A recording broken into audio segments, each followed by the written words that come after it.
Tere päevast, kõik armsad sõbrad! Tere päevast Rapla vallavanem, tere päevast Rapla Vesiroosi kool ja koolipere. Mul on niivõrd tohutult hea meel, et Naiste ööde filmifestivali praeguse momendiga on festival nii-öelda avatud.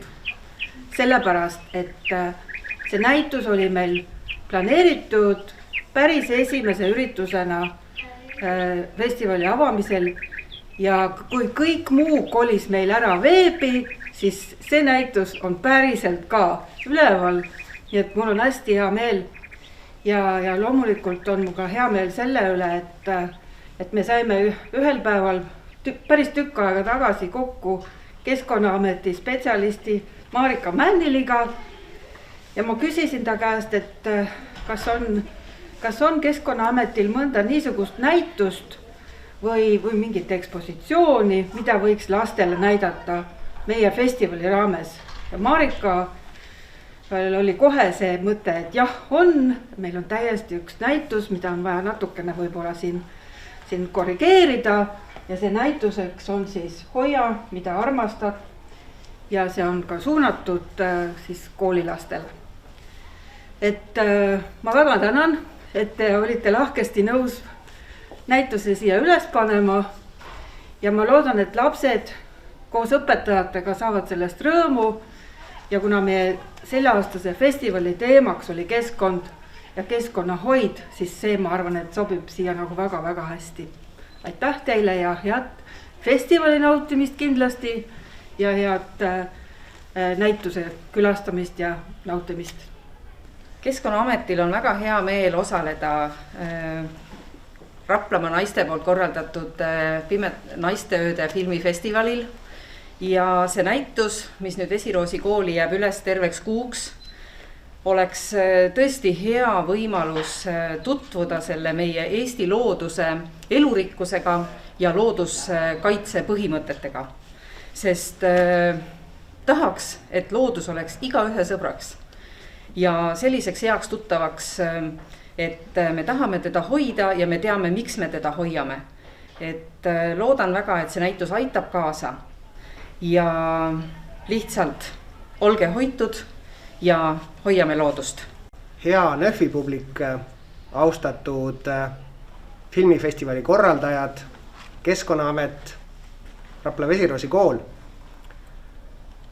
Oleme siin näituse avamisel, mis räägib kõige ilusamast asjast, mis meil on, meie loodus.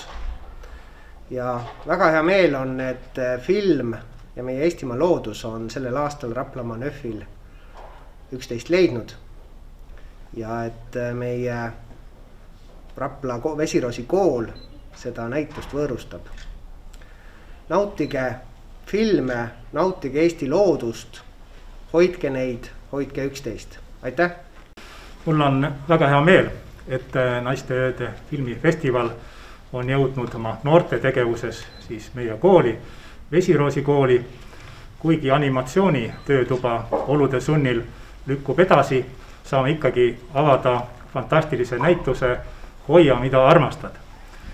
Mõni päev tagasi kirjutas ajalehes looduse rubriigis Tartu Ülikooli professor Kalevi Kull ja ta rääkis nagu sellisest noorte loodusharidusest ja looduse tundmisest ja kirjutas, et see, mida sa tunned, seda sa hoiad.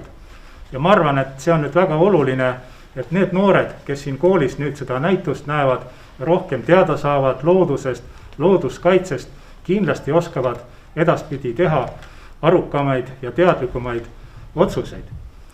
Ja teiseks on mul väga hea meel, et Vesiroosi seinte vahel on siis filmifestival ja on ka keskkonna ehk loodusnäitus, sest need kaks tegevust valdkonda on kujundunud meie kooli nägu, võib öelda juba kooli algusajast saadik.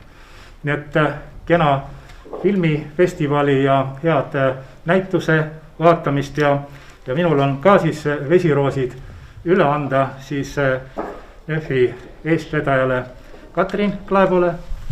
Aitüma. Ja siis selle näituse eestvedajale Marika Männilile. Nüüd üks liivi veel. aitüma. Ja kui te lähete neid ülesandeid lahendama, siis otsige üles, et missuguse kaitseala sümbol on siis ka vesiroos. Armsad sõbrad, see praegune sündmus, näituse avamine ja vaatamine on minu jaoks terve kogumik sümboleid. Ja üks on vesiroos. Nagu te teate, meie motost on see, et ta kinnitab oma juured kaugele sügavale põhja, viljakasse pinnasesse ja siis on tükk tööd ja vaeva, kuidas ta kasvab ja siis ta õitseb. Ja see ka näitus toob mulle kohe meie esimesed loodusretked Keskkonnaklubiga tänud õpetaja Ehamai ja õpetaja Silja. Ja nendest retkedest on võrsunud suur järjepidevus, mis on toonud meid tänasesse päeva. Ja ma olen tohutult südamest tänulik meie õpetajatele, kes seovad looduse teemad, keskkonnateemad meie igapäevase tööga. See ei ole jalutuskäik väljas saviaukude vahel, vaid see on hoopis rohkem ja hoopis sisukam. Ja suur tänu südamest õpetaja Üllerile, kes juba hulka aastaid kirjutab fanaatiliselt keskkonna kikisse projekte ja viib meie lapsi gruppide ja klasside kaupa loodusse jälle. Nii et see sündmus praegu on meie kõikide praeguste ja endiste õpetajate ja õpilaste töö vili. Ja uskugem ja mõelgem positiivselt, et ühel hetkel saate ka teie seda näitust vaadata ja tutvuda teise toa mänguliste tegevustega. Ja muidugi üks asi veel, meie õpetajaskond on väga ettevõtlik. Ja kui ma mõtlen, et ettevõtlike naistega Raplamaal on seotud üle 10 inimese, kes on otseselt lapsevanemad organisatsioonis ja 2 õpetajat on NÖFi tiimis. Nii et nautige filme ja vaadake näitust ja ükskord saate te seda ise ka vaatama tulla.